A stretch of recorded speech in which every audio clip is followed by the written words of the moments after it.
between the two of them. The inside of Coates. Parker gets too heavily involved. And that's Whitehead and Coates.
Good evening, everyone, and welcome to the Milltek Sport Civic Cup here at Snetterton for the final round. My name is Dan Handover, and joining me in the commentary box, as always, is Mr. Dave Marshall. Dave, how are you doing this fine evening?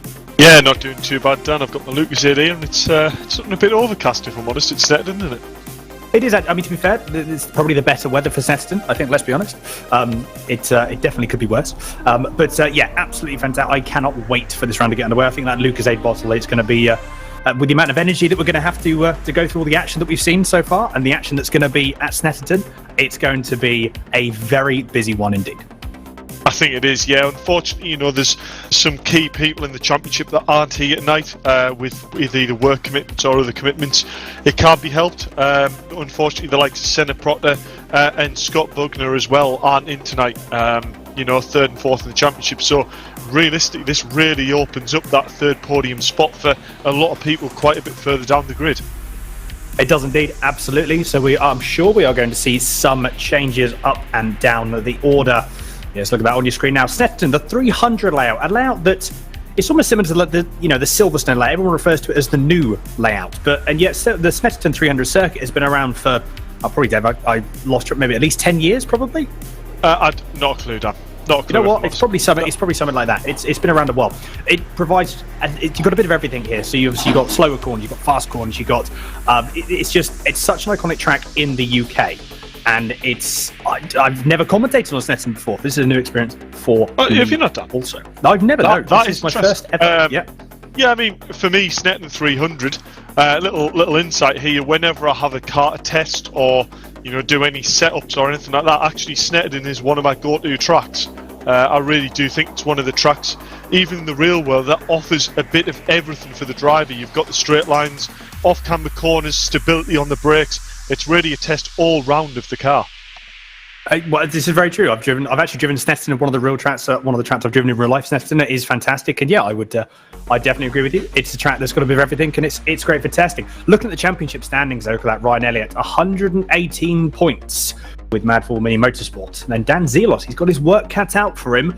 But we were saying, actually, weren't we, Dave, that Dan Zelos not had that much practice, and yet he's still on the pace.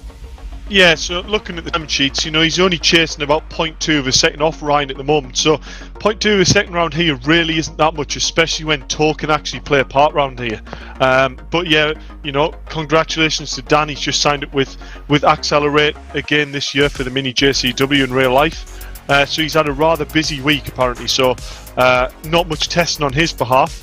But as I say, Senna Proctor, Scott Bugner aren't here tonight with work commitments or other commitments, but also, get well soon. But Konstantin Kletz isn't very well, so we're hoping Konstantin gets fighting fit soon. But as I said, this really leads it where Josh Martin and Matt Luff actually tonight could really try and close in on Senna Proctor in that third place. It's definitely going to be one to watch.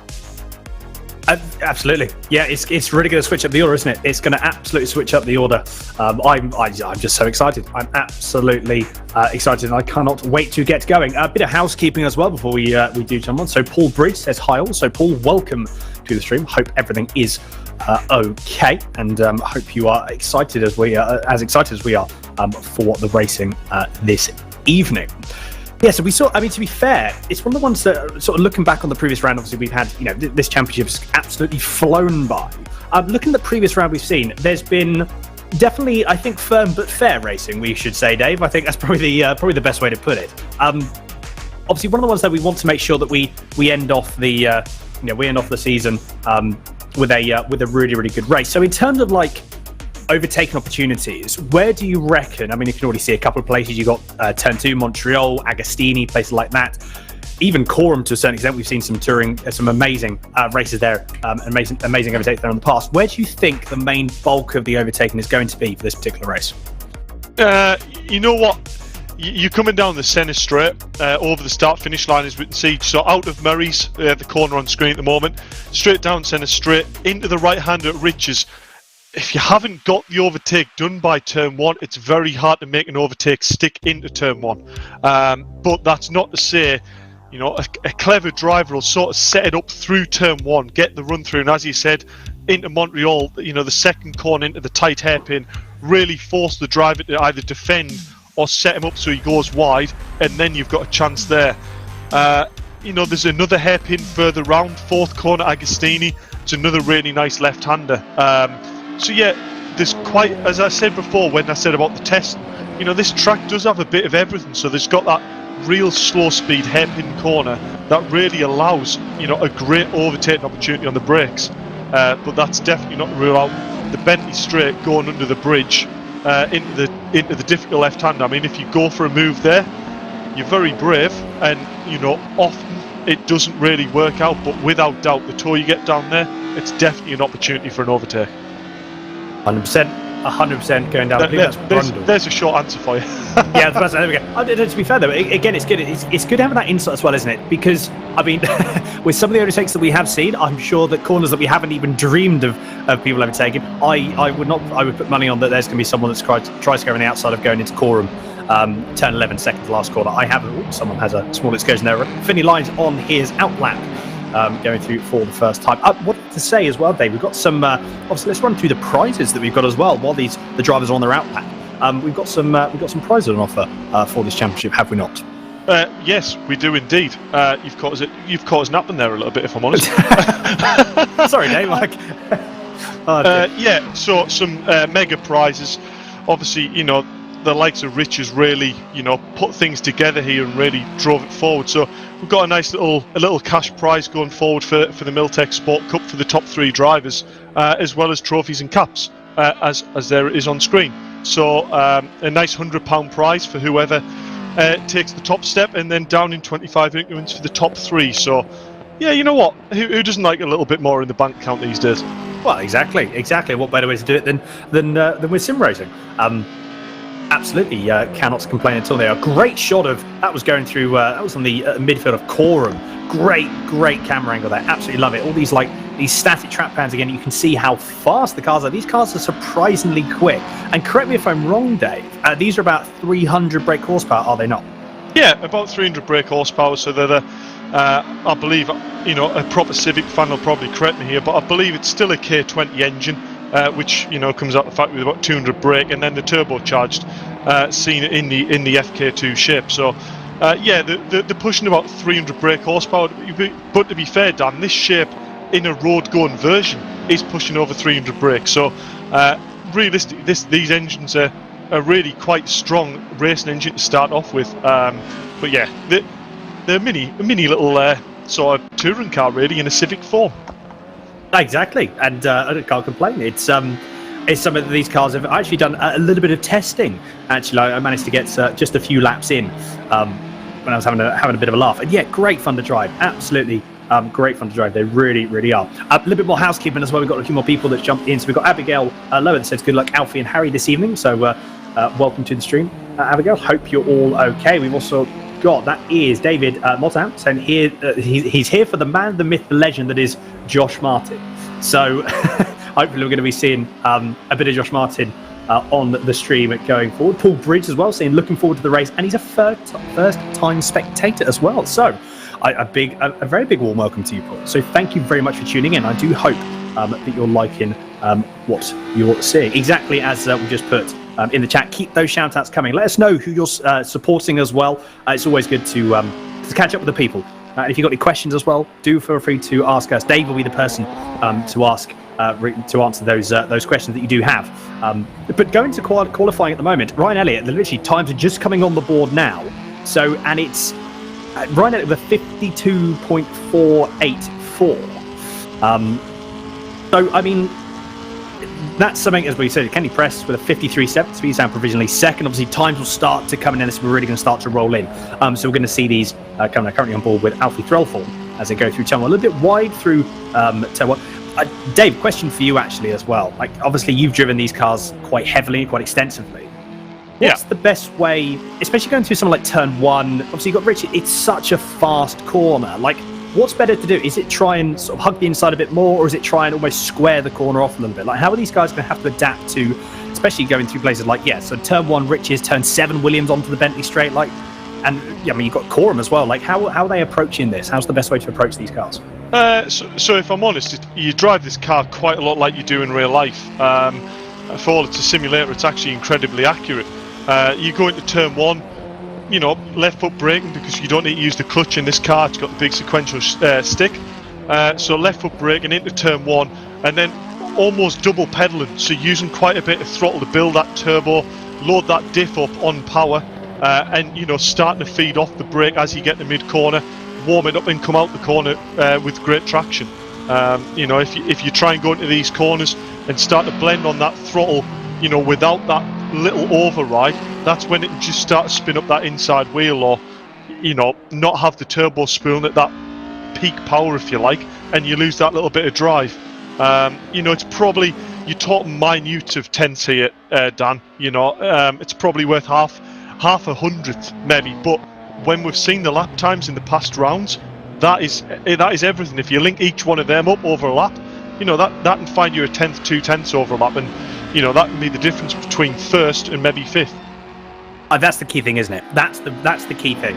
It could be the difference between, like I said, 2, even 3 positions. You are absolutely right. But currently topping the timing tower is the one and only Ryan Elliott with a 52.392. Dan Zelos, obviously second in the standing, not too far behind, 2 or just over 2 tenths of a second. I wonder, is he going to be able to improve on that? We've still got 8 minutes of qualifying left. So there is still a while, there's still quite a ways to go for qualifying, so I'm sure we're going to see these times coming down. Mark, who's currently on your screen in P8, just under a tenth away from Finley Lines. Just under a tenth away from Finley Lines there. So it's a bit of a gap as well. So looking at it, you've got the top 3 again, really quite close. And then, I mean, Kenny Press in P4, I mean, fair play. You cannot argue with Kenny Press at the moment with how he's doing, like I said. And there he is on your screen now, the 888 Civic. P4, very, very respectable drive from him. And he's, I suppose, it is a bit of a gap. Like, you've got Ryan Elliott, Dan Zelos, Josh Martin. They've sort of pulled away quite heavily at the moment, haven't they? They've got that gap. It seems to be in qualifying. But like I said, 7.5 minutes left. A lot can happen. Yeah, for sure. You know, you've got the top 3 there that, as you say, are within that sort of 4 tenths. But Kenny Press, you know, he sat there in 4th place, 1.3 behind first, but he's not there alone. Look, Harry Omerod just behind, a tenth behind him, and Mick Sutton as well. Great performance by him so far. You know, only half a second behind Kenny Press. So, you know, these are drivers that at the start of the season were definitely a lot further down the grid, and it's great to see them up there fighting for, you know, up towards the top end for sure. So, really impressive drive from them 3 especially. 100%. Yep, absolutely. Is looking further down the field. It's really close in this sort of like midfield section. Eric Bolton as well. We've got he's yet to set a fast lap, but this could very well be one of his fast laps now. So you're currently in P12. Obviously, he's 43 seconds off according to the timing tab. Obviously, that will change when a lap time, when a full lap goes on the board, as he goes through very a little bit wide again, going through Brundle, and then getting in the corner down into turn 9 into Nelson. You've got to be committed. I think that's the big keyword, isn't it? Going through turn 8 there, Dave. You've got to be so committed going through Brundle to set yourself up for Nelson. I mean, that's a massive amount of time gain or loss just in those 2 corners, let alone the rest of the track. Yeah, so the big thing about Snetterton that I realise is, you've got to have a car set up a bit like a rally car. If you see rally cars on stages, they actually look really quite unstable, a bit like they're very loose and they don't quite know which direction they want to face. A lot of people think that's the driver, but they set the cars up that way that allows them to change direction very, very quickly. And you come to Snetterton, if you've got a car that's too balanced and doesn't want to change direction, you end up with a car that's very sluggish through the chicanes. You end up with a car going under that bridge that it feels on the edge, it feels very nervous, but it allows you to then flick straight away into that right and get the car rotated.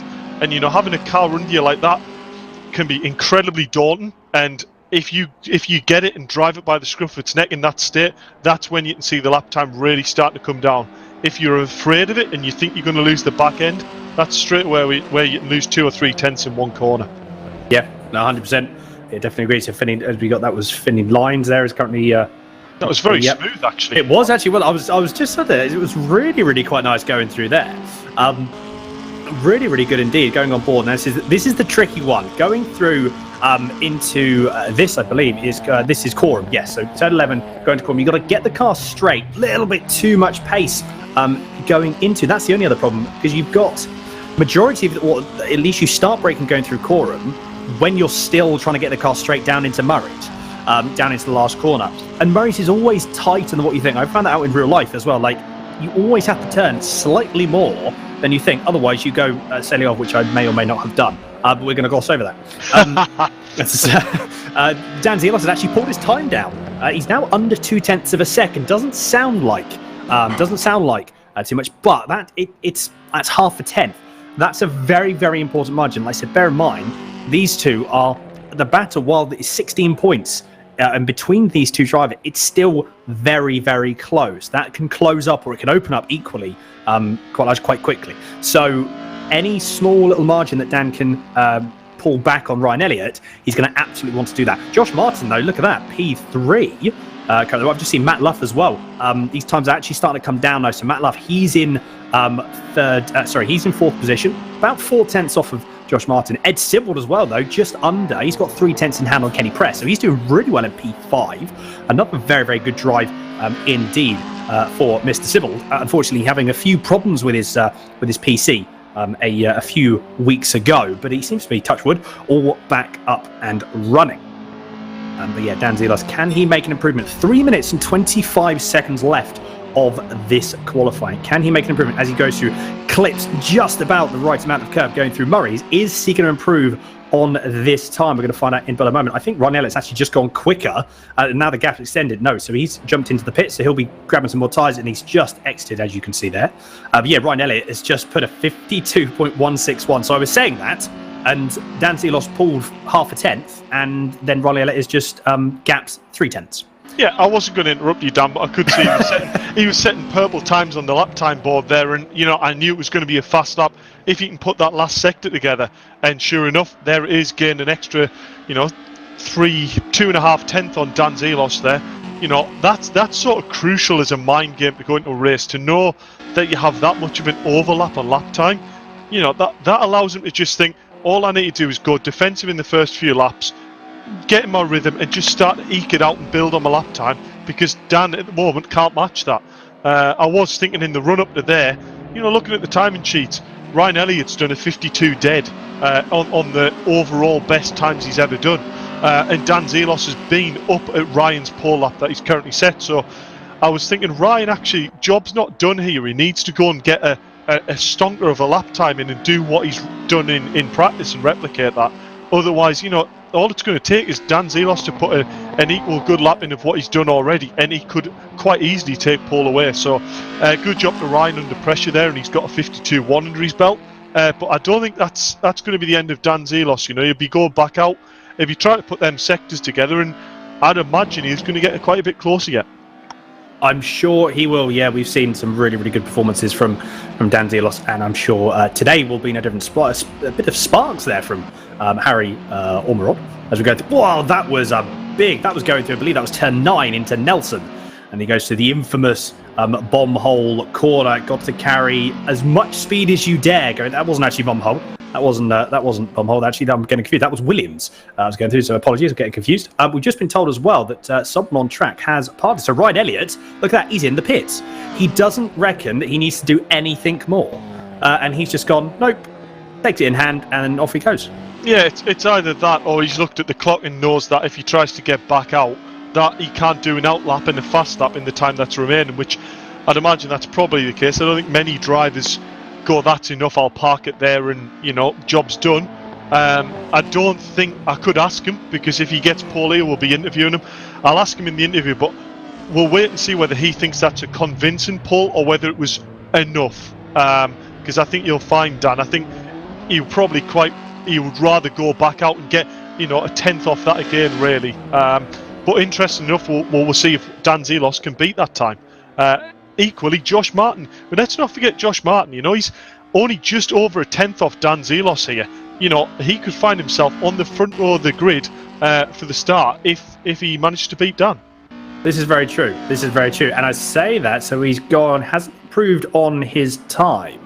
But he's got one more lap to go, so he has crossed the line with some time in hand. Flies going through Riches. That was very, very quick indeed. Hard stop on the brakes now. Time is just ticked over, so anyone finishing now, that is it. So Elliott is finished. Dan Zelos, he's on one. What can he do with his last lap? There's Josh Martin as well. Matt Luff is still on the cards as well, so if he can find 3 tenths, I mean, fair play. We're going to see if he can improve as well. Pretty much everyone behind him, though, I think is finished. Kenny Press is still on 1 lap, though. Ed Sibbald is finished. So a very respectable P5 from him, indeed. Dan Zelos going through. This is bomb hole corner. You've got to take as much speed as you possibly can without running too wide, and then get the car set up going into corner. Balancing on the throttle and the brakes here. You've got to try and find that balance. Keep the car on that absolute maximum of grip as he goes through Murray. He's very, very clean as well. I mean, to be fair, let's see what times he does. This is his last lap. It's going to be quick. Let's see, what is it going to be? It's just about to cross the line now. Oh, that is close. That is close. Just over a 10th and a half off of Ryan Elliott. I mean, yeah, that was a convincing initially, but yeah, Dan Zelos, he's pulled that right back. This is a fight that's going to go all the way through race 1 and all the way going through race 2. But let's see what Josh Martin can do as well. He's got to obviously try and make 4:10. That's a tall order, but even if he can gain some time, that's going to help him. Yeah, that's really going to help him. I'm looking here, Dan. He's already 4/10 down in sector 1. So unfortunately, I don't think Josh has really got anything to offer regarding Dan. But tell you what, the pressure's back on Ryan here. That's just shown, you know, Dan's got that 1 lap pace there. You know, that can be a worry. It can be a worry, to be fair, but yeah, how is this going to portray in the race? Because this is the thing, keeping up that pace in a racing form, that's going to be impressive, and that's the thing. How long can these guys keep that pace up? But yeah, Ryan Elliott does take your pole position for the final round of the Civic Cup. Absolutely fantastic. As always from Ryan, we've seen a very, very dominant season, and I do believe we just actually had him pop into the commentary booth. So, Dave, I will let you have a chat with him, and we can get ready and go in for race 1. Well, indeed, Dan. I'm down here already in the commentary booth. Ryan Elliott, I think, you know, Dan pretty much summed up there. A fair, flawless performance, really, regarding, you know, I think you've got a perfect track record of pole laps in this championship. Yeah, a bit of pressure off my shoulder there. Made it 4 for 4, which I was quite happy with. Still not the perfect lap, but again, can't complain. No, well, I was actually saying, you know, Dan said you put it in the pits early and we weren't going to see you come back out, but I said, you know, I've seen what lap time you can do, and that's not quite actually where you can be. So I said, no, Ryan, he won't be happy until every 100th of a second is being taken out of what he can do. But, you know, Dan Zelos is still there. He's only only a tenth behind you on the grid so far. I take it was looking okay when he was close to half a second off your pace, but I guess that's meaning it's shown that he's got a bit of pace after all. I mean, Stan Zelos we're talking about here, he's not a slow pilot at all. I know that anywhere, any car, any track, he'll pretty much be there or thereabouts. And P2 does have the inside line for this track, which should make T1 a bit interesting. Yeah, for sure. I mean, turn 1 and then especially turn 2, the hairpin. You know, it's one of them corners, isn't it? How defensive do you go? You know, do you hang it to the inside? Do you keep it around the outside? But you know, you've got 2 drivers behind you that are going to be very hungry here. Is it a relatively defensive start this race, or are you just going to literally take it, you know, straight away from turn 1 and see whether you've opened up enough of that gap to sort of open the hairpin up and keep your distance? If I can put myself in a position to be able to open up that hairpin and not have to defend, I'll be over the moon. But I feel like they're going to be right on my heels from the get-go. Just hopefully keep them up there. If I'm honest, Ryan, we kind of want to see that as spectators, to see a bit of a race. So good luck in race 1. Well, great job for putting it on pole as well, and we'll hope to be speaking to you after race 1. Very much. I think he's reasonably confident there, Dan. I think he knows he's got the pace. I think he does. You know, it's up front. Like you said, Dan Zelos, he has got the inside. He has got the inside of going into race 1. Going into turn 1. Yeah, I mean, he's confident. You can tell that, but at the same time, he's got to be careful because, as we know, Dan Zelos is not going to give up without a fight in the slightest. Which, and to be fair, we wouldn't expect him to. We know what's going to happen here. We know this is going to be a fight absolutely to the end. So we've got 22 minutes this first race. So we've got that +1 lap as well, which we have seen in some cases. It could really actually be quite a big decider in some instances with what actually with what goes on, and I suppose really also as well, it could be a bit of a decider in sort of positions further down the field as well. So anything can happen, as we have seen. Definitely, and it was interesting to hear, you know, Ryan point out there that, you know, P2 actually has the inside line, which is very strange going into turn 1. And as you can see, the difference between P1 and P2, there's not much of a stagger on that at all. So as a driver on the grid who's just put it on pole, you know, Dan will be sitting here going, you know what, I get a good start and I ain't backing out. You know, I'll force Ryan round the outside, gives me the inside line to the hairpin, and Ryan's in a position where he can't really back out and afford to give Dan that place, because if he backs out, you know who's going to be there. Josh Martin's going to be right there. P4 Matt Luff's going to be there. You know, it's a case where they're going to have to hang it round 2 by 2. That loses time, and as I say, 3rd and 4th, I'll be right there to snap anything up. Exactly. It's all to play for here. It's very much all to play for. And yeah, there's going to be any openings, any gaps, any opportunities. It is going to. People are going to pounce. They are absolutely going to pounce. We've got in the bottom right corner of your screen, we've got that is Alfie Threlfall's onboard camera. So hopefully we're going to see what happens going forward on his camera, actually moving through the first lap or so. He's a little bit further down the field.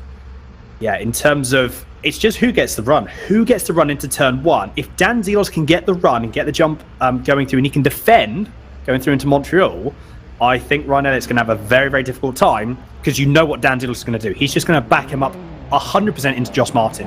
And this could actually be what we looked in terms of qualifying, which almost seemed like a bit of a three-way battle. That could very quickly turn into a 4, 5 or 6 car battle, but the lights are on. We're not going to be too long away from finding out for race 1 here for the final round at Snetterton. Off we go. Who gets the jump? Ryan Elliott gets a blinding start, to be fair. Already pulled a car late on him, but Dan Zelos cut straight back to the inside, exactly as we would have expected to do. Then goes back out going to turn 1. Dan Zelos not giving up that position, though. We'll try not to as much as he can. Josh Martin, though.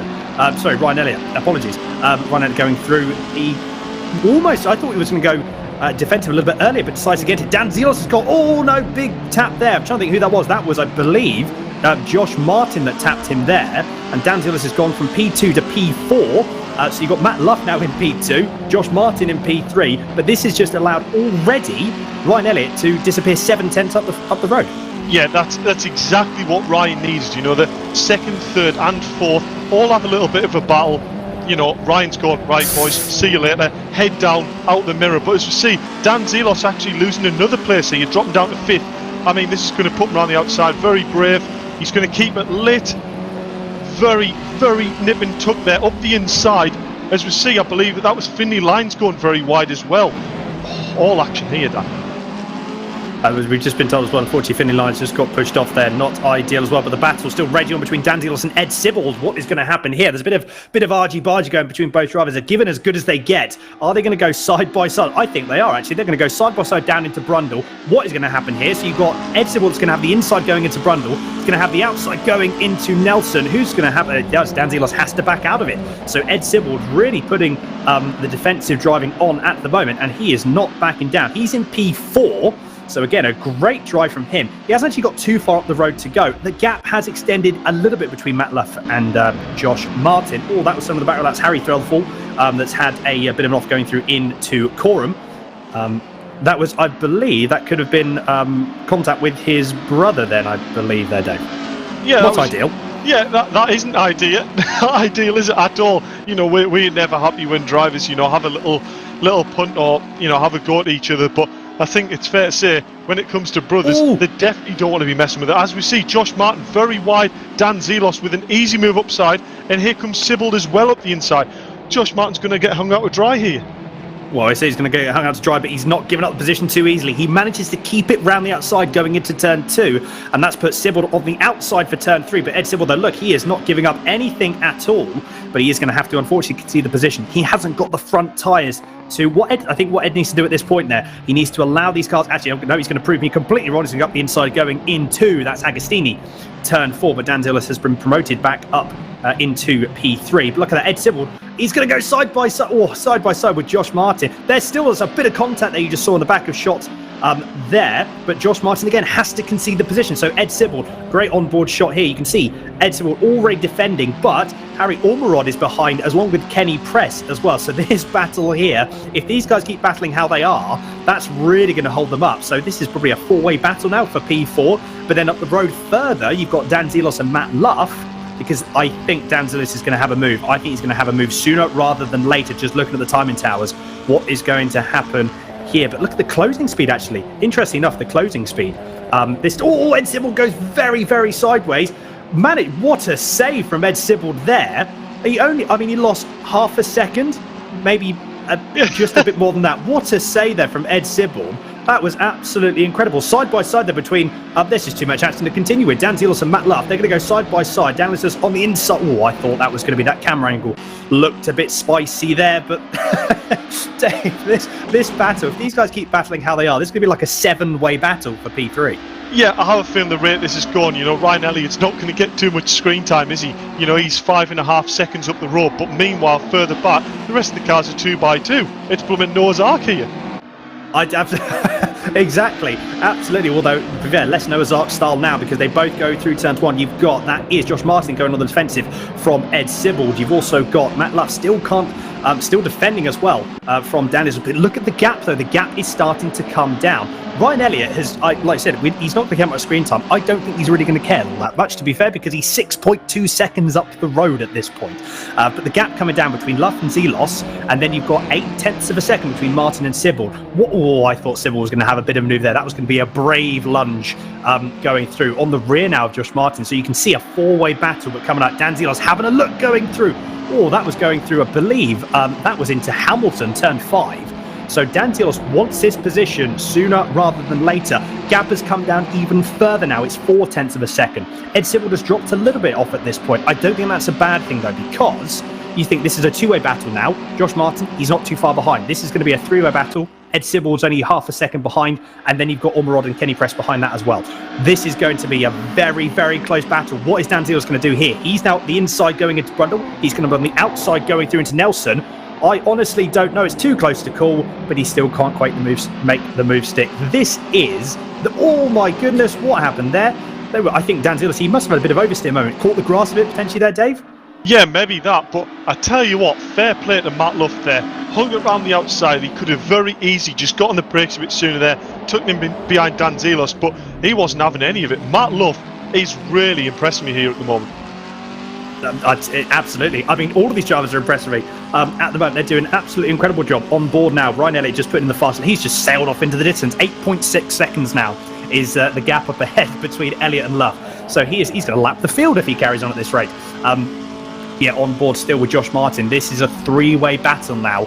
For Pete, it's going to be a four-way battle because the way these guys are defending. Is Josh Martin going to have a look up the inside? He's going to give it a good go, And I think, do you know what? He may have actually... No, he's not done it. He hasn't quite done it yet. He's got to get through turn 3 and to make that move stick. Going through into Palmer. Side by side between Martin and Zelos. Is he going to make the move stick? Do you know what? I think he's actually managed to try it.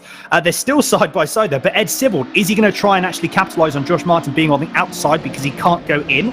What's going to happen here? They're all concertinaing up now. Still side by side is Martin and Zelos.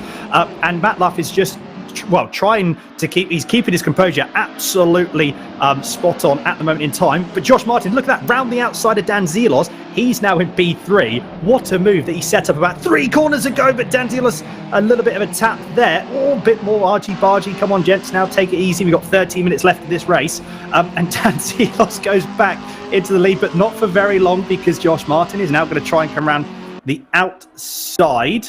And again, this is going to be 2 by 2 again. Dave, I'll let you talk this one through. Yeah, this is great. Dan Zelos has been in this position before in the mini challenge, going under the bridge, and I tell you what, it didn't end up pretty, but will he make it stick this time? He has indeed. Josh Martin dropped in behind, and I tell you what, things are definitely hotting up behind with Harry Omerod. Can he press? I know, because look at this. So now battle's actually almost come back a little bit. So now Josh Martin back into 4th place. He's got Ed Sibbald now really close behind him. And yes, Omerod and Kenny Press. Kenny Press, actually, do you know what? I think Kenny Press is doing a stellar job. He's just sitting there. He's not making too many moves. He's not making too many positions. He's not trying to attack too much because he knows that he needs to just catch up and keep with the pack as long as he can because... And what we're probably seeing here, he's also conserving his tyres as well. This is a good thing. He's been driving nice and conservatively. He's just sitting on the back of this train. So when they all start catching up again, but Dan Zelos is making up his own track there going through into turn 1. What's going to happen to turn 2? He's already got the move made on that is Matt Luff. But Matt Luff's going to try and go around back up the inside. Can't quite do it though. This has now released Dan Zelos. You'll watch. If the pace is there for Dan Zelos, if he can keep his composure there, then that's now going to pull away because Matt Luff and Josh Martin are already starting to battle. And that gap is already 0.8 of a second. I wonder if Martin and Luff, are they going to start working together? Doesn't look like it because I think Josh Martin wants the inside. He wants P3 already. A little bit of concertinaing up there again. So battle for P3 very quickly becoming 4 cars yet again.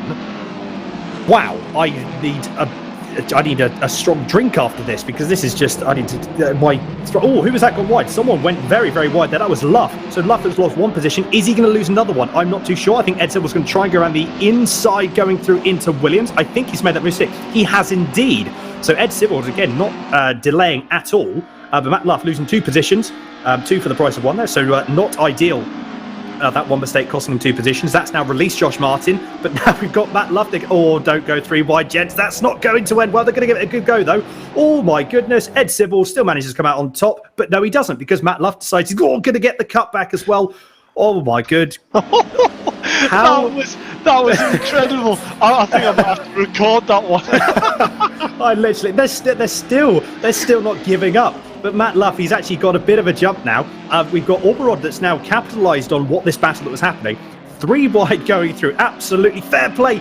Oh, that was Kenny Press just going on the... that was on the exit of Murray's. I think he may have lost the back end. Maybe grabbed the curb a little bit too much. So he's now gone around.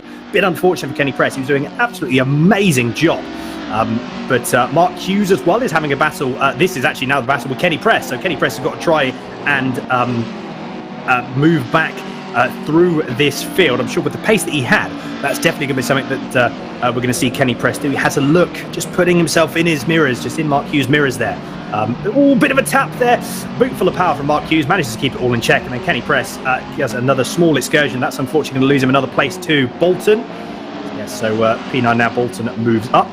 So yes, Mark Hughes has been released from that battle with Kenny Press. Ed Sibbald, I'm just looking further, a little bit further up the field. So I think Josh Martin has been released. You've got Luff that's, I mean, to be fair, that's half a second apiece between Luff and Ormerod and Sybil. So that battle is definitely not over. But, I mean, those 5 or 6 laps were just absolutely, you did not know what was going to happen at any one point. I've never seen people go 3 wide and actually all 3 make it out alive going through into Brundle. I've never seen that ever. It was the way in which they sort of did undercuts and actually changed positions mid corner. Was like, it was the sort of stuff you see in dancing or something like that. You know, it was. I can't quite believe what I've just seen there. If I'm honest, Dan, it was that had, you know, huge crash written all over it for me. So huge, fair play to them 3 drivers for getting through there. And I tell you what, Matt Love, he must have been making sounds in that car like getting into a hot bath. That back end was definitely trying to overtake him. And he used it as a perfect rally Scandi flick into the right-hander and got the undercut in doing so. Phenomenal. Absolutely, but we've just had it. Look, you can see on the timing tower. Look at that. The battle's still going up ahead. You've just seen those 3. Ed Sybil has just got past Ormerod. And that's now. I think Ormerod's actually going to try and come back. Is he though? So you can see Ed Sybil. I think maybe a little bit of bump drafting there going down the Senna straight. What's going to happen into turn 1? I think it's going to be Ormerod going to try and go through. Oh my goodness. No, they don't. Ed Sybil managing to find some grip on the outside, and he manages to keep that car in check going through into turn 2. So can they catch up? I wonder. Are they going to be able to catch up? I think Ormerod, depending on who's quicker, I think they've both got potential to catch up with Luff. So if they can catch up again, that battle can become a 3-way battle yet again. 7 minutes and 50 seconds left of race 1. But looking at the gap, sort of almost like Concertina's, like for the, you know, it sort of like opens up. Almost like the accordion effect, sort of like opens up with the first like 2 or 3 corners, and then sort of condenses all up. Normally through that last section, which to be fair would actually sort of make sense, I suppose, because again the commitment you need, Dave, going through Brundle and Nelson, that can really be the difference between making time up and losing it. And also the toe. You know, you get a huge toe down the back of the Bentley straight, and you know there's nothing you can really do when the driver is within that half a second and closes right up. As we see, Harry Ormerod here has had a great run through. And he's going to move right on the back of Sybil here. Now, Sybil's going to defend the... Oh, he hasn't. He's actually jinked right, so he's given Harry Ormerod the inside line. That might be a valuable mistake there. This is going to give Harry almost the chance to just go straight past, unless if Sybil's going to get an undercut. I don't think he is. Harry just needs to keep it tidy, and job's done there. You know, that's where Sybil there should have probably defended left instead of right, and you know, forced Harry to go around the outside into the right-hander. Normally the position the driver doesn't want to be in. Possibly. I mean, I wonder, it could Sybil be sort of maybe sitting in their position going, he's got some good points on the board at the moment, he's maybe going to try and let Ormerod catch up with Luff and see if they can battle for that last 10 minutes, then he'll catch up that way, because the gap has already extended a little bit. It's half a second. So we're going to have to see if that gap between Ormerod and Luff comes down. It's just sitting over a second at this moment in time. So we're going to see potentially if that gap comes down. Meanwhile, this is Kenny Press and Bolton. So Bolton, what's going to be the person coming out on top? I think Kenny Press is going to have the... Oh, he's probably got the line. Oh, Bolton, no, not just giving him about enough room. No more, no less. But Kenny Press does make that move. So he's now into P9. But defending quite heavily, though. So Bolton, he's going to try and get the cutback. I think he is, but no, he just went a little bit too wide there. So I think that move is done and dusted. So just to go back to turn 1, Dan, here, when you were saying about the line choice into turn 1, that sort of showed what I was on about. You had, you know, I believe it was Kenny Press round the outside there, and you had Bolton up the inside. Now the problem you've got is if you go to try and go an inside move there, to get past the car you have to commit to more speed going in, but the line choice into turn 1 is outside to inside, so it means the car on the outside goes into the corner with more entry speed, meaning that to go for a dive up to turn 1, unless if you're over half a car, over a full car past going up the inside, that move is incredibly hard to pull off, because the difference in speed between the 2 cars on the different approach to the same corner, you almost can't make it work. I mean, to be fair, it's definitely true what you're saying there. It's such a fast corner going through turn 1. Although, I mean, if any drivers can do it, it's definitely these guys. You know, we saw that going through turn 8. I mean, if any of these drivers are going to give it a go, it's definitely going to be these lot on the grid. Do you know what I think? I think it was a tactful move between Ed Sybil to let him by, because there was no defensive driving at all. And looking at the gap between Ormerod and Luff, it's gone from a second to half a second. I think Ed Sybil he had his sensible hat on then, and he allowed the battle to go up ahead, and he's going to try and capitalise on that going forward, which I think the battle is already happening now. So side by side between Matt Luff and Ormerod, who is going to be the one out on top? It still is Luff that's going to lead going into turn 2. But look, this has already allowed Ed Sybil to catch up. He's done nothing at this point. He's just sat there. He's driving his normal race, and he's now caught up best part of 7/10 of a second already. And he might, excuse me, I've just interrupted. Sorry, Dave, you might have to take over for this for a second.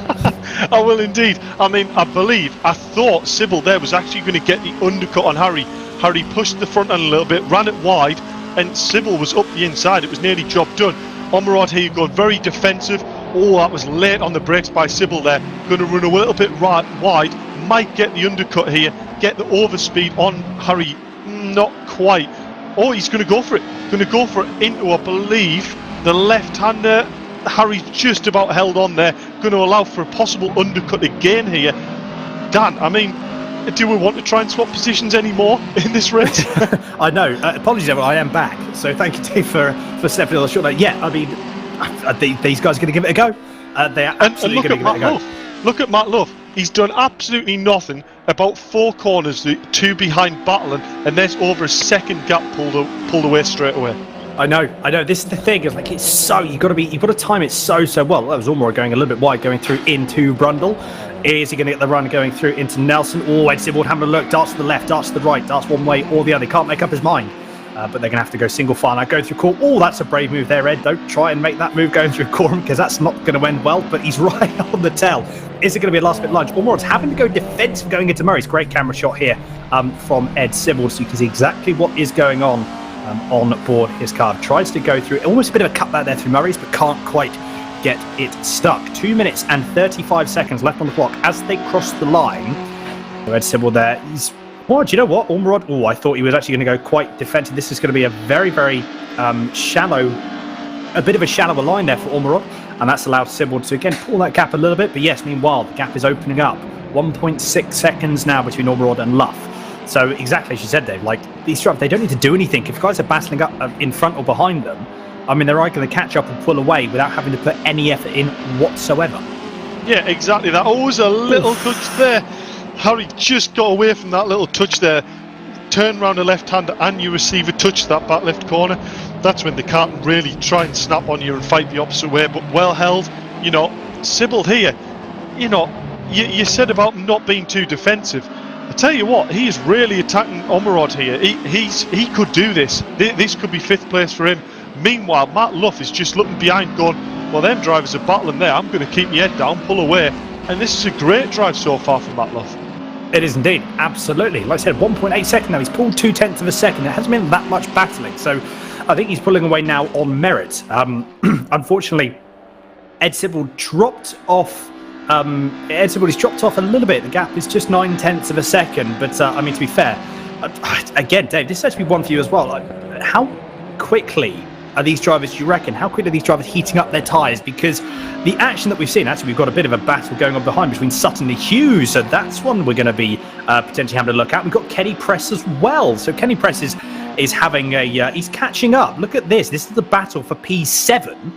So Sutton, Hughes and Kenny Press is there or thereabouts. He's got, I believe there's going to be 2 more laps to go. Because we've got 45 seconds left on the clock. We've got this lap and another one. Oh, that was, my goodness. Kenny Press tries to go up the inside into Murray's. I think he was trying to go over the top, I think. He was reminds me of Michael Gambon in Top Gear when he goes 2 wheels on the Gambon corner. Where impressive. you want to put a sponsor under the car instead of on the side. Exactly. Impressive there. Impressive, Kenny Press. He manages to keep it all going in a straight line, which is exactly what he wants. But he's dropped the pace off, and he's dropped that gap, 1.2 seconds now. So I think that's. I mean, he's got 2 laps to get the move gone again and to get going. So he has got a little bit of time left to go. We're gonna have to see how that develops in the next couple of laps. But yes, Sutton at the moment. Mick Sutton taking the opportunity to drive away. Meanwhile, over the front, looking again further up the field, Ormerod and Sybil, the gap has closed again. It was a second, and now it's 0.4 of a second. I think it could be as well, like tyres are sort of heating up there. So Eddie, you see the drop off, so he allows the car almost to cool down a little bit, gain his composure back, and then he picks up that pace like a switch, and then pulls half a second out of the bag, and then jumps straight back on the back of Ormerod again. So yes, we've got those battles up ahead. So you've got Ormerod and Sybil. This battle is still going to be a thing. So let's keep an eye on this. Going through in this last lap, because this is something to be to 100% watch, because Kenny Press has already dropped that gap down from 1.2 seconds to 1.5. Look at the battle, just gone out shot between Sybil and Ormerod. What is going to happen here? I think there's going to be potential outside maneuvers between Sybil trying to go around the outside of Ormerod, and I think, you know, we've just seen on the timing towers tick over, picture in picture now, just in the bottom right corner of your screen. Sybil has done it. They're going to go through the bomb hole side by side. Oh my goodness. And then Ormerod goes, wow, that was interesting. That's a bit of a rallycross there for Ormerod, but I mean, to be fair, they both held their line. It's just Ormerod, he was on the outside. He just got pushed off just that little bit. And unfortunately, that was done and dusted move for Ed Sybil. So he's now up into P5. Great move there. Really set it up, probably going through. Oh, no. What was that? That was Mark Hughes that's gone off. Big shunt there from Mark Hughes going on the exit of Murray's. That was just, I think, 3 cars going into one. Never fits. Yeah, I don't know whether that was maybe Mark Hughes trying to close off Mick Sutton's front end there on exit of the corner, and Mick Sutton's going, well, I'm on the edge of the grass, where do you want me to go?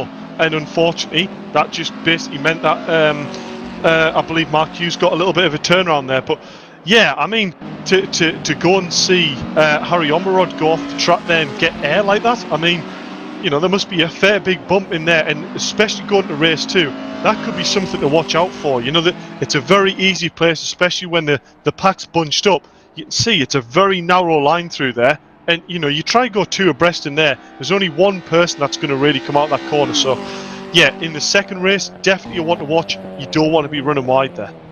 No, you don't. This is this is very true. Otherwise, there's 400 quid for a split of plus VAT. I mean, to be fair, you're not wrong at all. But look at that, Ryan Elliott. I mean, to be fair, the man that has eluded us for this entire first race, and I'm sure, like I said, he will not mind at all. So that gap has extended ever more. He's got one more corner to go. 9.5 seconds. He's going to take the win, going through Murray's for the last time for race 1 of the Milltek Civic Cup. Look at that. He's got about 200 meters left to go. And Ryan Elliott takes the race 1 victory here at Snetterton. He's elated, as you can see, and rightly so, because he knows, all importantly, that championship has extended.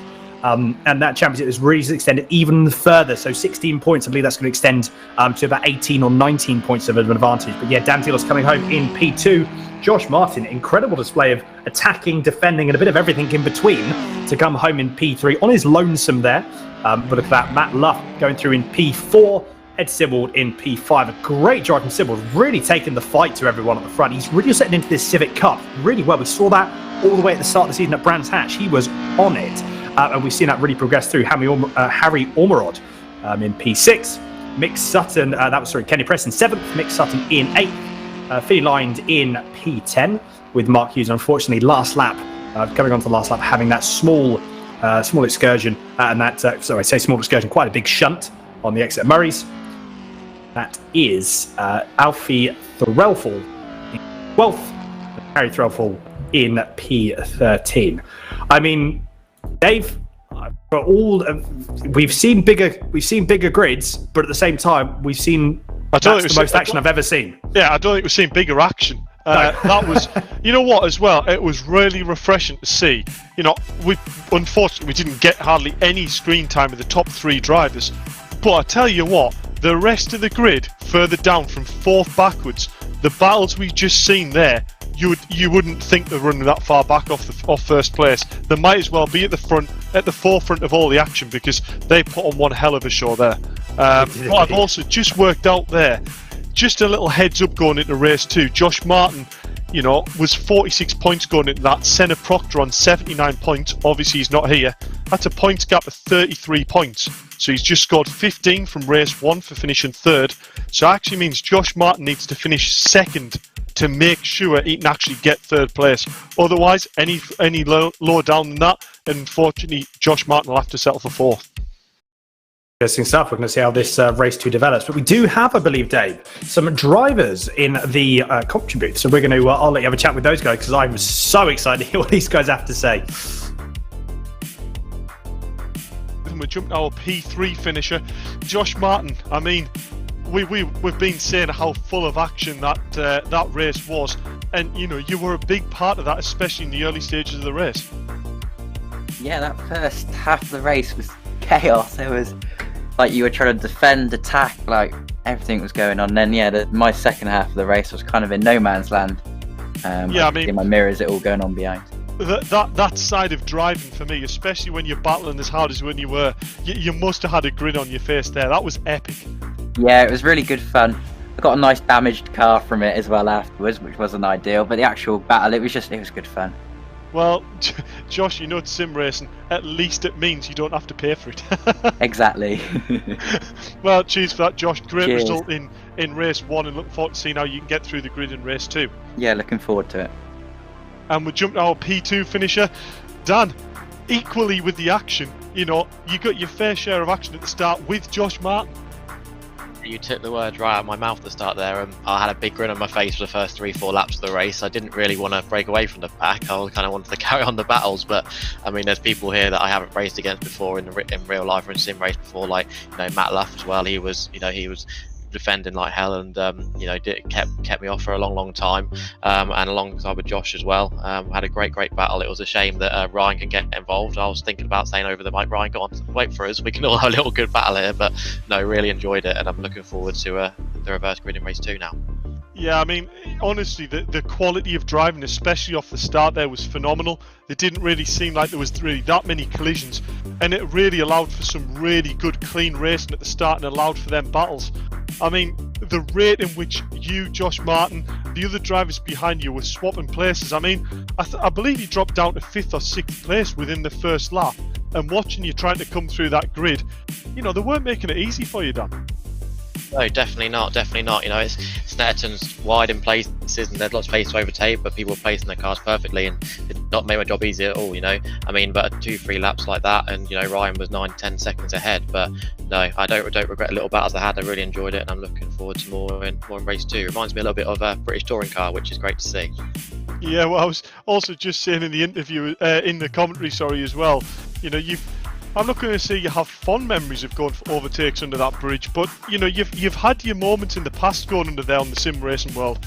I don't know whether you've experienced that in the real world as well, but that under the bridge hasn't been your friend in the past, but you pulled off some really good moves there.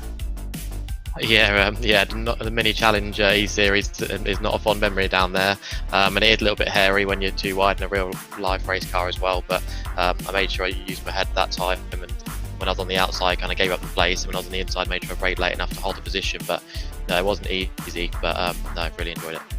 No, cracking race that, Dan, and good solid result in race 1 there, which definitely looks good for your championship for finishing in P2. And good luck going into race 2, and let's see how you get through the grid. Much. And onto our P1 finisher. Poor lap, P1, very much in no man's land. That was the start you needed, wasn't it, Ryan? I think, if I've done my calculations right, I might have wrapped it up. Because I think I believe you have. With fastest lap, I believe you wrapped it up. Because if it goes down to it in a DNF and Dan wins and gets fastest lap, I should win on count back for the most wins. So yeah, you should. You know what? You've just worked it out, because I had you down as being on tie points, but to be fair, with you having that extra point for also fastest lap, it's took you over to that magic 21 number, and there you are, provisional victor of the Civic Cup championship as well. So yeah, this is going to be quite a nice race 2 for you, isn't it? Yeah, absolutely. No, now I know I can just have some fun. So we're just going to crack on with this one. There's only 15 seconds until we start, so I'm probably going to shoot, but I'll let you go then. I'll let you go, and I'll get back in the comms box.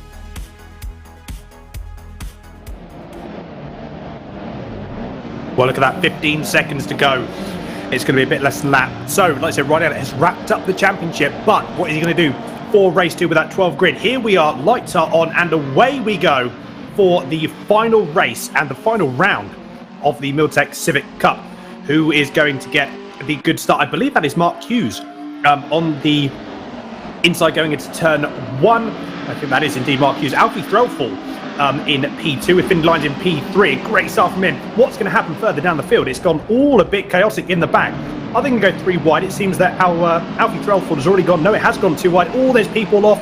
That's Ed Sibbald, I think. Matt Love has gone off as well. So Kenny Press as well in P13, so it's not gone well for some of these drivers at the start of race 2. But Bolton is up into P3, so Finley Lyons is in P2, with Hughes currently leading by 0.4 of a second. Further down the field, though, that's going to be sideways. Ryan Elliott, I thought he was going to try and make a move going on the inside of Mick Sutton there, but decides against it. It was very, very close, though. It was indeed, and I tell you what, it's another relatively clean start there. I think we saw a few guys get a little bit sideways. As we see Alfie Threffel go very, very wide. This is going to be carnage if he comes on track into the right-hander. Read it like a book. And luckily, Josh Martin there has just managed to get round the outside there. You know what? I could read that there. He went wide on the grass. He's got gravel on his tyres, coming back onto a tight right-hander where there's another 3 cars going for the same part of tarmac. It was never really going to pan out, that. No, bit of a shame that. Like I said, cold tides as well. That doesn't help. So everyone's a little bit more on edge, which obviously isn't ideal as well. So yeah, not ideal. Unless race 1 was definitely a cleaner start. But at the same time, though, with the pace that some of the drivers had, even with this reverse grid, we're going to see some really, really good racing. Mark Hughes still leading. Look at that. Bolton actually going up on 2 wheels as well. Almost getting checked up by Finley Lyons, probably a little bit too soon then, sooner than he was expecting. But look at this train. Again, it's one big, long Civic Cup car. But yeah, Finley Lyons doing a very good job in P2 at the moment. Did a side-by-side between Bolton and that's Elliott already up into P3 now. So, I mean, we know the pace that Elliott has got. And he's now just doing, like, so he has wrapped up, provisionally has wrapped up the championship. So, yeah, all he's just doing this is for, he's just doing this for complete merit. He's trying to get a clean sweep on this event. But a bit of side-by-side from Dan Zelos, I believe, trying to go through on Bolton for P4. And you know what? I think he's actually got the position. Bolton's actually had an off. He's dropped down right down the timing order. I wonder if there was a bit of contact potentially there going into turn 3. Going into Palmer Corner. Side by side there, Ryan Elliott already up the inside of Finley Lyons. He is not hanging about at all. Oh, I tried to push him off there, but Finley Lyons still managed to hold his own. He found some grip there. Oh, no, bit of more contact there, gents. Got to keep it nice and easy. But this last round, last race, and there's absolutely nothing in it for these guys. Now they are just going absolutely flat out. Look at that now. Dan Zelos on the inside, potentially going through into... Do you know what? I think he's actually going to try and do it. That was so close from Dan Zelos there. You know what, Dan? If I'm truly honest, I saw Ryan put the lunge on Finley there, and I saw getting on the power, just trying to run him wide a bit. And you know what? Fair play to Finley for the next left-hander. Did exactly the same, lent on Ryan a bit and went, you know what? I may be 9, but I can throw my weight round as well. Exactly. But unfortunately, so he lost out going through into turn 8 to Ryan Elliott. Oof, and then he lost out to turn 9. Lost out to Zelos in turn 9. So... yeah, a couple of position drop there for Finley, but so this is all. The good thing is with this as well, it's all a learning curve as well. Like I said, with 97, the racecraft that we've seen from this Nairo is absolutely fantastic. But even so, it's also a learning curve. It's a learning curve for everyone, and to be put in the thick of it in this sort of championship with these sort of drivers, I mean, as learning curves go, this is definitely a steep one, but a really, really good one to have. That is Ormerod, I think, is going to try up the inside going through into turn 1. Is this going to be good? Is this going to be going up the inside? That was very late on the brakes there for Ormerod. He's actually just got fastest lap as well. I wonder how long that will stay there before Ryan Elliott gets some pace on. But Finley Lyons not giving up though going into turn 2. This has allowed Mick Sutton to catch up. Bit of a bump there. Bit more of a bump there. Wow, these drivers, these cars are going to need new bonnets, bumpers, roofs, you name it, they're going to need it. So this battle has now become, you've got Ormerod, Lyons, Sutton and Threlfall. And that's, I believe, that's Threlfall. He's going to try at the inside. Very, very late lunge there going through for Threlfall on Mick Sutton. Doesn't quite make the move stick though. So that is Harry Threlfall that continues his course. Oh, Ryan Elliott going so very wide going through. That was Hamilton, I believe. And as they go now through into Oggies and then Williams trying to get the cut back, or trying to get the run going down into Brundle. I mean, the rate these guys and how close these 3 are, I think Ryan Elliott's going to try and make a move up the inside going through into Brundle. What should we put on that, Dave? Because actually, he might try to go around the outside. You know what? He might try it in here, but I'm doubtful. But I tell you what, Mark Hughes, this is the sort of driver that, you know, was so unfortunately lose out in the last stages of race 1. But actually, he needs to realise these 2 drivers behind him have got some serious pace. Oh, I might have saw him on that little grass with a bump, and Dan Zelos is going to read that as well, go up the inside. But Mark Hughes needs to realise these two drivers are rapidly fast at the moment, and if he can go with them, this could be a good chance for getting on the podium. Well, exactly. I mean, yeah, that was really, lastminute.com there from Ryan Elliott. That's a brave move going, making a move going into bomb hole. That's a very, very brave move. But Ryan Elliott does come out on top. Dan Zelos not too far behind. He's definitely a lot closer than what he was in race 1. This we have now a bit further to all. They're going to go through into turn 1. Oh my goodness, chaps, how is that going to work? Oh, how on earth did they all get through? Look at Ed Sibbald. He's just gone, thank you very much. He's just set at the inside of Mick Sutton. So Mick Sutton there just, to be fair, wisely backed out of it. Look at Ed Sibbald. He's just taking moves. He's just like picking them off, taking the candy from a baby. He's just picking these guys off like they're standing still. He's got 2 positions in 2 corners with almost doing nothing. I don't know how he made turn 1 work like that. That was 3 cars, I believe I'm right in saying that. 3 cars into turn 1, middle one backs out, outside one gets the undercut on the inside car. I mean, it was a bit like the race 1 thing where you do 3 cars under the bridge. We are seeing driving here that I haven't seen ever in sim racing before. The way these drivers are moving around and aware of each other, or maybe the case is they're not aware of where each other are, and they're managing to make moves that are just unheard of around here. I know. It's just absolutely intense. And this, like, we've still got 12 minutes and 46 seconds left of this race to go. But yeah, Ed Sibbald, 2 positions, and just, 2 positions, 2 corners, and he made them look absolutely effortless. I've known Ed a very, very long time.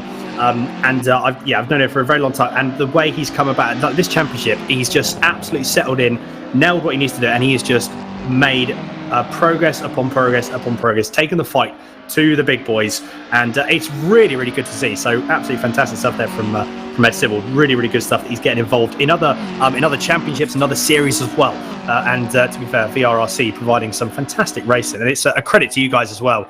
I say Dave, Rich, because the championships, the racing that we're seeing, I'm absolutely loving it. Yeah, I've got to admit, when we made this championship, we knew it was going to be good, but the action that this is providing, especially in this round, I haven't had a championship that's provided anything like this at the moment. This is incredible driving from these guys, especially low down the pack as well. A really high standard of driving here with moves that, I wouldn't dream of trying to do. But interesting enough here, we're seeing Dan Zelos actually trying to battle Ryan Elliott here now. Unfortunately, Ryan, pulled that massive 10-second lead in race 1. We didn't really see him get involved in anything. But this race, it's a bit closer, isn't it, Dan? Dan Zelos is looking at this going, you know what, Ryan? I reckon I can hang with you here. Let's go, give it a go. Well, to be fair, obviously Ryan Elliott has got, both these drivers have got nothing to lose at this point. They may as well just have a bit of a good race to finish off the season. And I'm sure that this is going to be a very, very good race. Indeed, moving forward. The gap is just under 0.4 of a second. Is it going to come down any more? I'm sure that we are going to see that come down. Bit of a toe there you saw, but it wasn't too much. Down to they're both absolutely pinpoint perfect going through turn 8 and turn 9. Gap has come down a little bit more, another 10th. So this is going to be a battle to watch moving forward 100%. Looking a bit further down the field, so I'm just trying to see, looking at where the positions are. We've got Ed Sibbald and Matt Life. Oh, Sutton's actually just got past Threlfall. You can see that on the timing tower. It's close there between Hughes and Ormerod as well. So Ormerod is really wanting this position. He's caught up really quite quickly to Hughes. But look at the battle as well. Do you know what? I think, to be fair, this could be with Ed Sibbald, the pace that he had in the last race, there could be another P5 for him. But at the moment, if these guys keep battling, you watch that 3.9 seconds, that is going to absolutely disappear. Is it going to be Ormerod up the inside of Hughes? And he makes the move into P3. So Hughes held him off as long as he could. While up at the front, Ryan Elliott still cannot pull away that 10-second gap and that 10-second luxury that he had that he had almost halfway through race 1 is definitely not the case for race 2. No, definitely not. Dan Zelos is definitely keeping his pressure on here. But I tell you what, Finley Lines holding his own in 5th place here. A great result so far.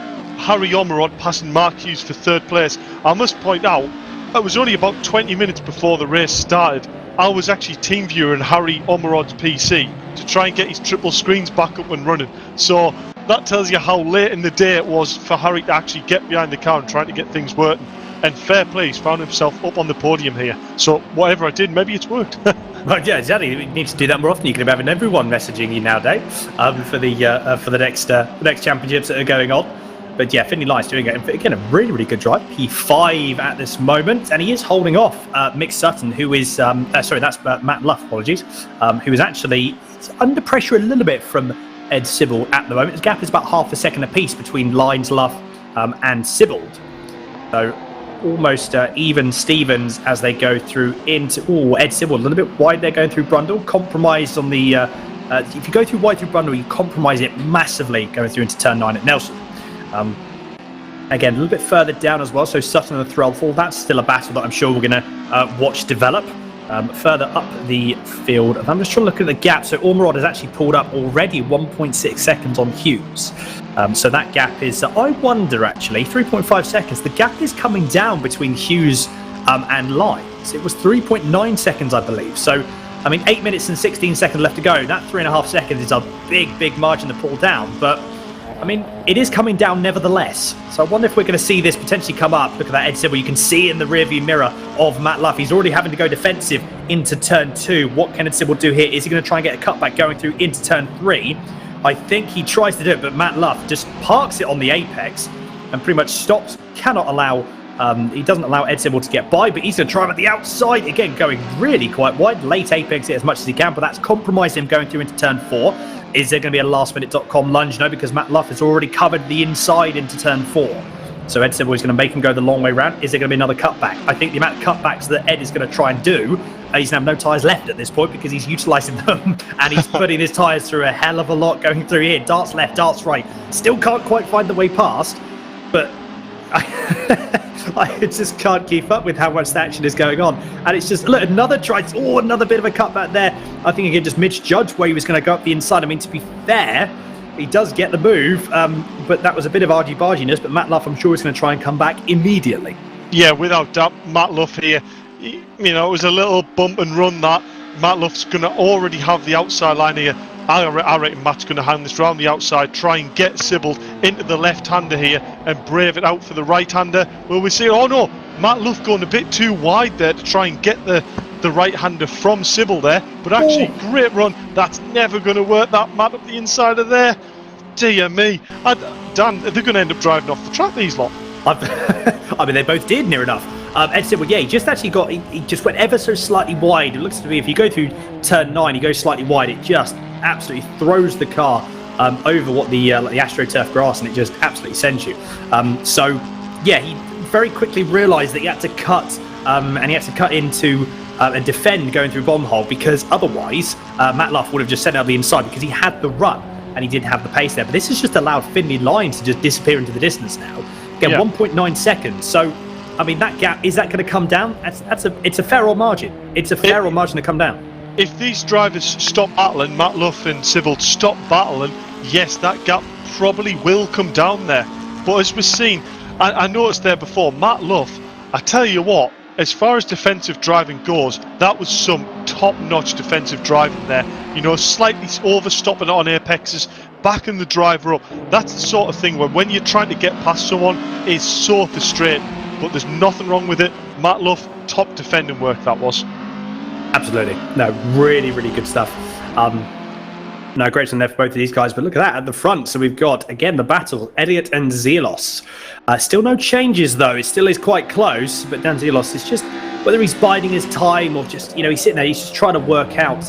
It's one of the things you've got to be careful of. Like when you're trying to overtake someone that's of such a close pace to you, and obviously we can see the gaps are pretty much nip and tuck, and they have been for the last 10 minutes, near enough. You've really got to plan your overtakes, and sometimes you've got to plan those, and Dave, you'll agree with me on this, you've got to almost plan them laps in advance, because you've got to first understand where you're faster, where you're slower, where can a position be made.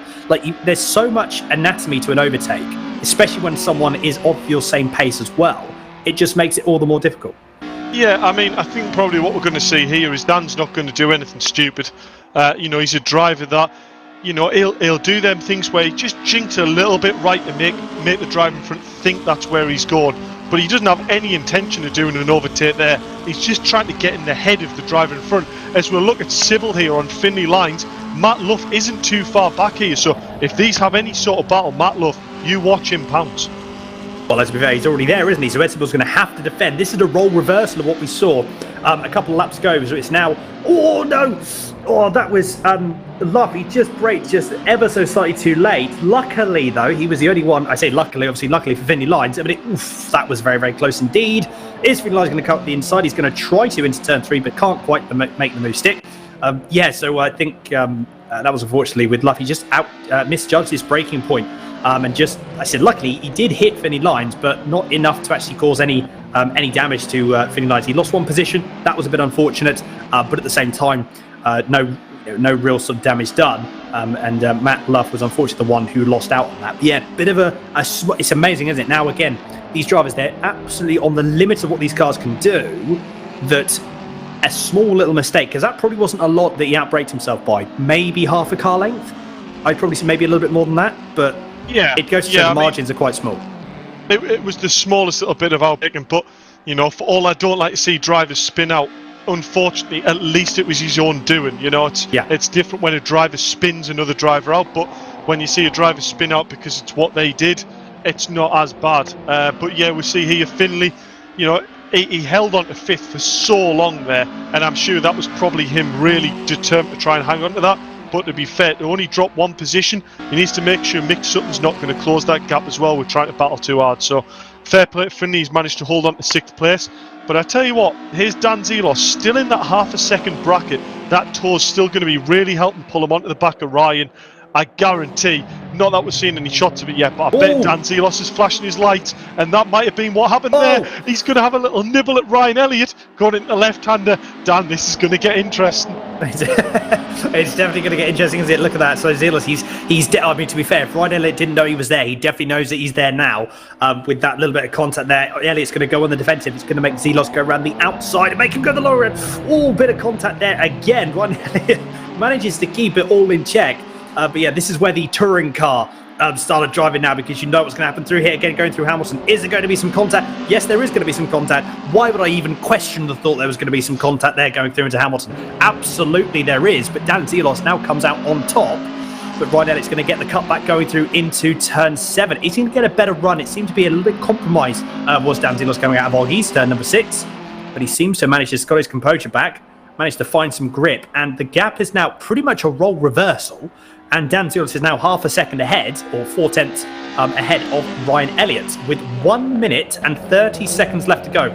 May not have been the position of where Dan wanted to make that move, but that small little mistake from Ryan Elliott, and Dan Zelos pounced and he's away. But we have got 2 more laps to go. That's the important thing. If so going through. So there's plus 1 lap after this. They're going to finish this lap. Time is going to count down, probably coming through turn 8 or turn 9, and they're going to have 1 more lap after that, and that could be the key to Ryan Elliott getting back past Dan Zelos on the very final lap. Yeah, for sure. I mean, race 1, we saw the outright pace that these boys had. We know Dan hadn't had that much time in the car, so I don't know whether he's been sat behind Ryan learning what works in this car, and actually it looks like Dan's found some real pace, and he's actually starting to gap Ryan here. But then that's also not to say we'll ask him in the interviews after. They've come through that pack from the reverse 12. That's not to say both these drivers don't have a little bit of damage sustained from that. And that might be what's bringing them lap times down a little bit. But I tell you what, that was a great little battle, even though it probably only lasted maybe half a second of wheel to wheel. But that's not to say job might not be done yet. Ryan might just be saving his tyres for a last push. But I tell you what, Dan, that's been some good driving, that has. It has indeed. This round has been absolutely fantastic. It's been absolutely incredible. I think you're right, though. If the gap is opening up, it's 6, just over. Well, it's going to be about 7/10 of a second if Dan Zelos can get a good run coming out of turn 7. Williams onto the Bentley straight. Actually, it's moved up. So Ron Elliott, it's almost the second now. I wonder potentially it's just Elliott is just like conceding. He's taken second place. Maybe he has lunched his tyres. He just needs to make sure that he just brings the car home. Like I said, provisionally, what we think of, he's already got the championship anyway. So Dan Zelos is going to I'm sure Dan Zelos isn't going to back down at all. He's going to be driving flat out till the very end, which has only got one more lap plus 2 corners left to go before the race 2 is over. Again, as we look further down the field, though, so it's a bit spread out a little bit, actually, to be fair as well. Actually, the closest one battle, I was actually just going to say this. We've got, this is Matt Luff, so trying to work his way back through after that unfortunate incident with Finney Lines in turn 2. So he's battling with Threlfall. Yeah, I don't know what actually happened there, Dan, but it popped up on my screen there. They had a crash with the environment at 62 mile an hour. So I don't know where that's happened, whether it's been an inside tyre wall or an inside stack somewhere. But I did notice he's dropped a good 4 seconds now off the back of Mick Sutton when he was actually right at the back of him. So I don't know what's happened there, but that's a big hit. So I would imagine there's some serious damage to that car at the moment. Harry's got a real chance here of getting past. Well, to be fair, he's not too far away. He's already about to... It looks like he's going to make the move even before he comes to the start-finish line. Let alone going into turn 1. They're going to be side by side. You've got picture-in-picture. Down at the bottom right corner of the screen is Dan Zelos.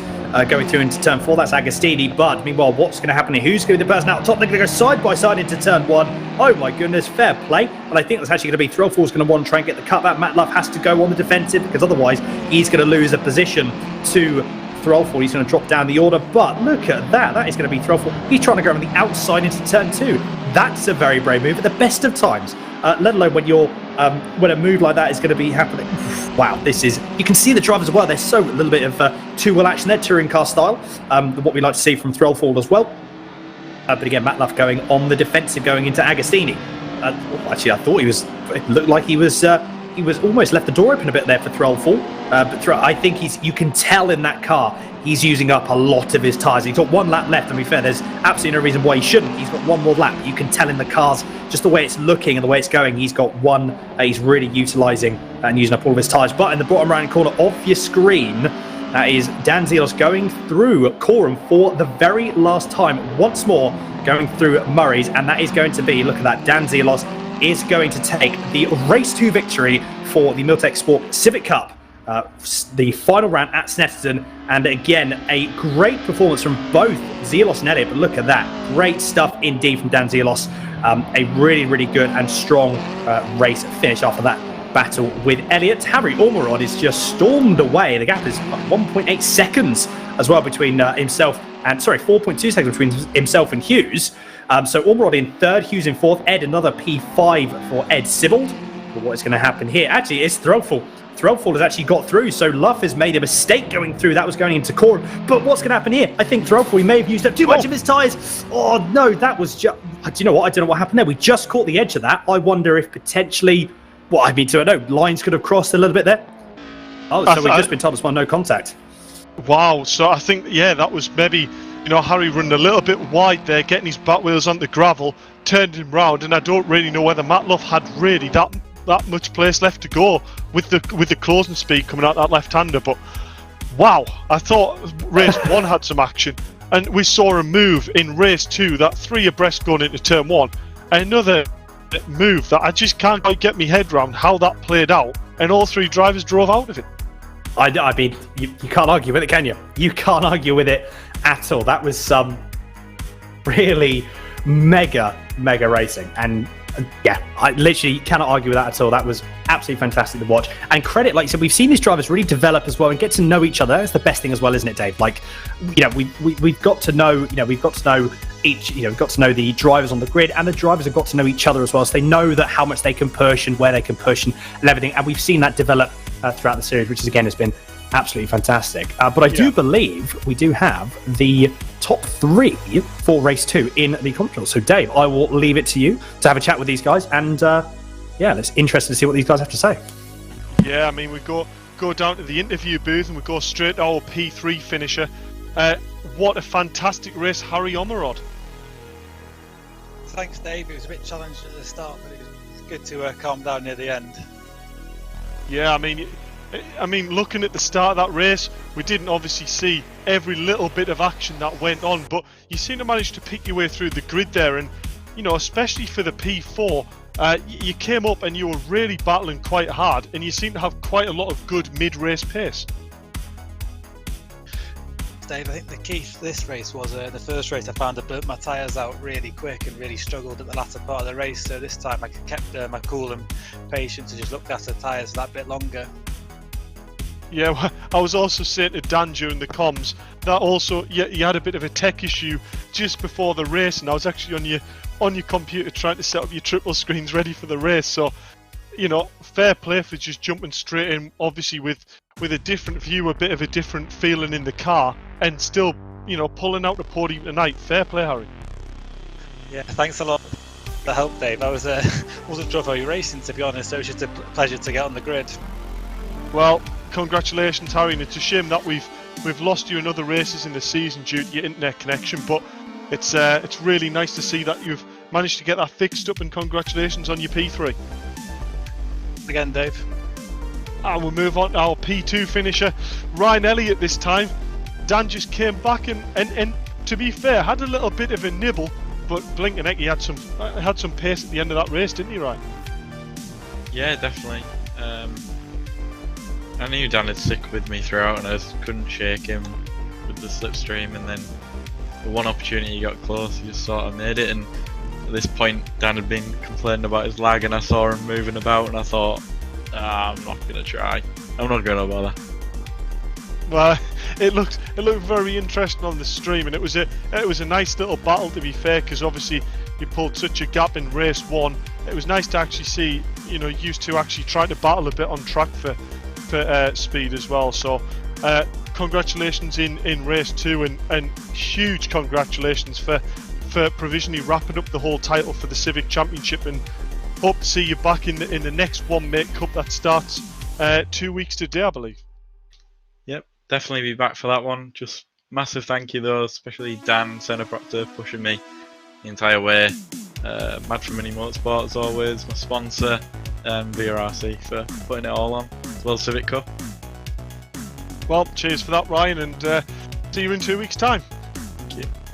And we jumped our P1 finisher. I'm sure you're fairly happy about that, Dan. You know, P2 in a bit of no man's land in race one, but tell you what, you went in no man's land in race two.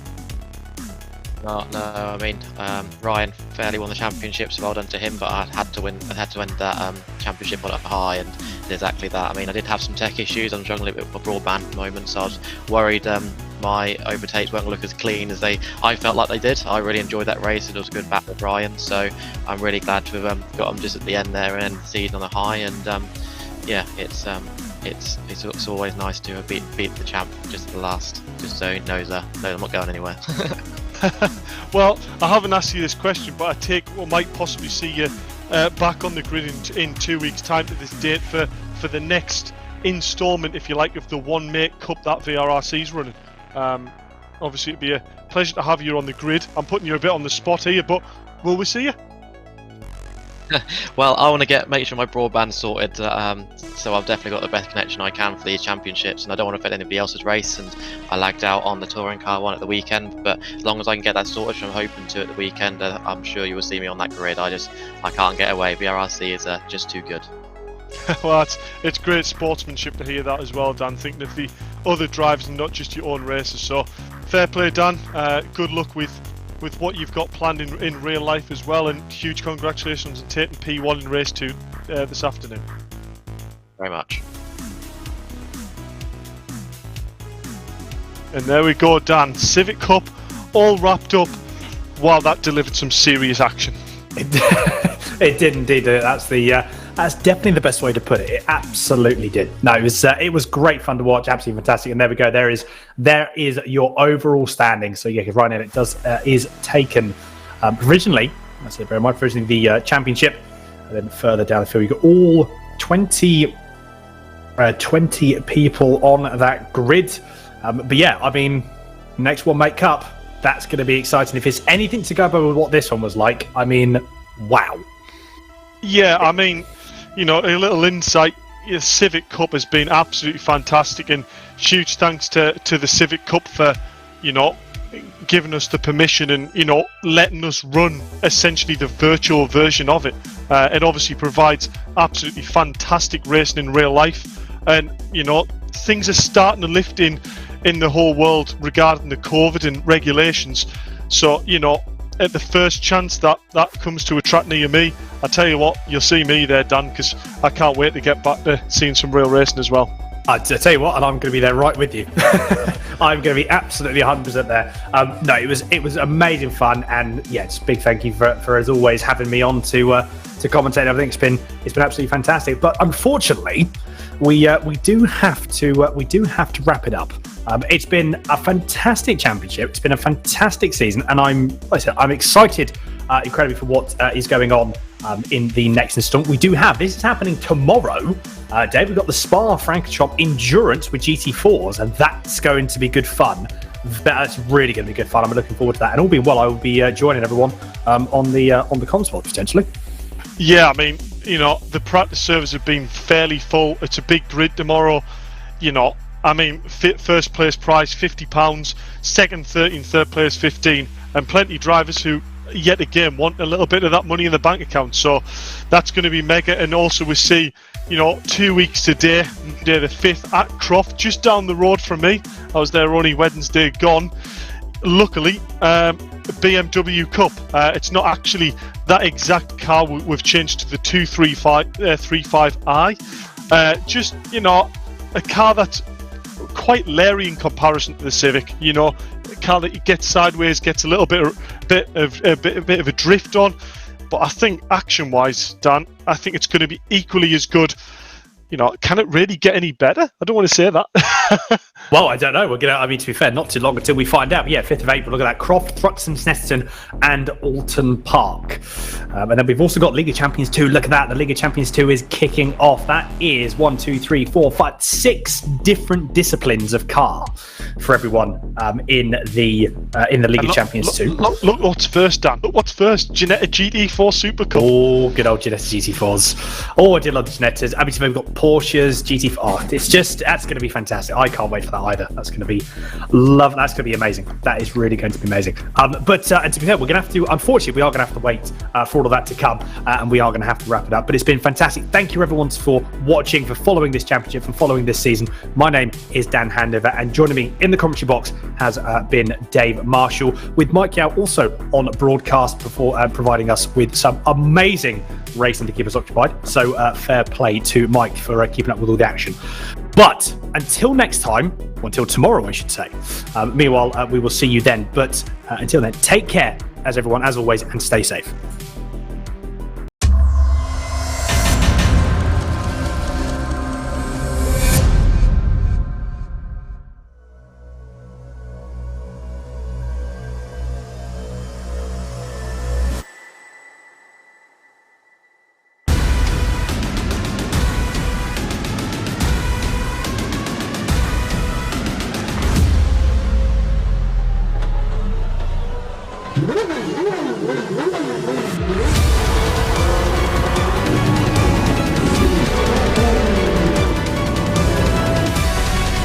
Between the two of them, the inside of Coates, Parker gets too heavily involved, and that's Whitehead and Coates.